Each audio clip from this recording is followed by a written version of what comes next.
Ministry of Ungentlemanly Warfare. That's a mouthful of a title right there. But you know what? In a time where we have films coming out with titles like Rebel Moon Part 2, The Scargiver, I'll take this. So The Ministry of Ungentlemanly Warfare is a new Guy Ritchie film. I'll be honest from the get-go, I'm a huge Guy Ritchie fan, although I do tend to have some unpopular opinions when it comes to his films. For instance, I find Lock, Stock, and Two Smoking Barrels to be vastly overrated. I much prefer something like Snatch or The Gentleman, which honestly might be my favorite of his entire filmography. But if there's one thing I can confidently say about Guy Ritchie films, it's that I don't think he's ever made one that's truly bad. I mean, sure, he's put out some mediocre stuff for sure, most notably Aladdin, but that was kind of a studio product that he was roped into. I doubt he had much creative control over that film since it was produced by Disney, which is obviously a huge entity with a lot of studio supervision. But he had a whopping total of 2 movies come out last year, both of which I think were pretty decent and quite underrated. Guy Ritchie's The Covenant, which was by far his most serious film, I thought was great and totally different from things he's done in the past. Operation Fortune also came out just a few months away from The Covenant. I was much more lukewarm on Operation Fortune, but still thought it was a fun time in the theaters. As of late, people have not been showing up to see his films,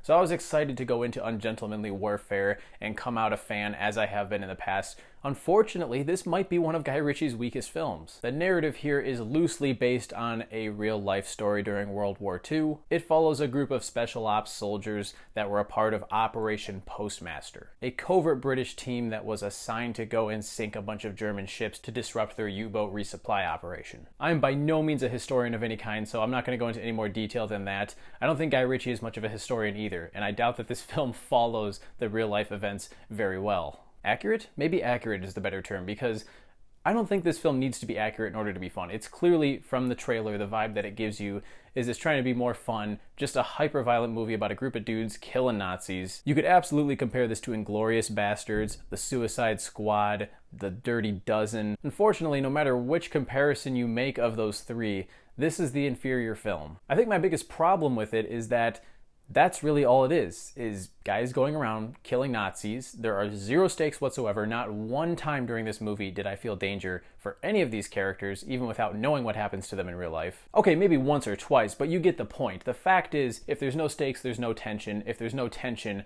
it's tough to really be invested in the film and feel immersed. Instead, you're just kind of coasting along. I think the trailers also portrayed the film to be more funny than it actually is. There are some jokes and funny quips and one-liners, as Guy Ritchie loves to include in all of his movies. But most of the really good stuff, like in the trailer, Henry Cavill spraying away at a room full of Germans with his tongue hanging out, that's the stuff that I signed up for in this, and it's not as big of a part of the film as you would think. For the most part, it's well shot. I like the cast. Henry Cavill is great. Please keep casting him in good movies, Hollywood. Alan Ritchson is clearly on the rise as well, and I'm all for it. However, if I had to pick a favorite character in this movie, I might actually go with Eiza Gonzalez as Marjorie. While the ungentlemanly gentlemen are out there sinking ships and blowing up shit, she's on her own mission to seduce a high-ranking German official so that they drop their guard, and the rest of our characters can flood the beach and infiltrate. So the movie kind of flip-flops back and forth between the different perspectives of these two groups of characters, and I think this was the more interesting one, although the one that involves non-stop killing of Nazis is probably the more superficially entertaining one. The unfortunate fact is that pretty much all these characters could be interchangeable, and I couldn't tell you a single thing about a single one of them. Occasionally we'll get like one line of dialogue that expresses something about a character's past, their motivation for joining this covert operation. But despite the fact that Cavill and Ritchson teased this dynamic between the two that could be really fun, they're totally interchangeable characters. There's no dynamic within the team. And truthfully, I don't want to call this movie bad, because it's not. It's not a bad film.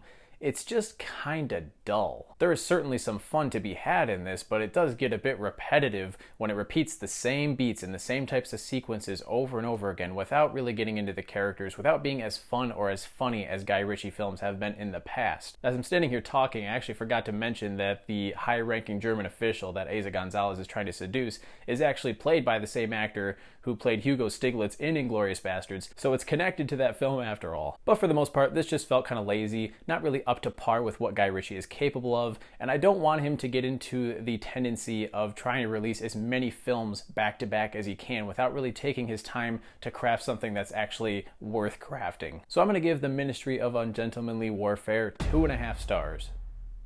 As always, I hope you guys enjoyed this review. Please hit that like button and subscribe if you did, and be sure to drop down into the comments and let me know what your favorite Guy Ritchie movie is. Until next time, see you later, guys.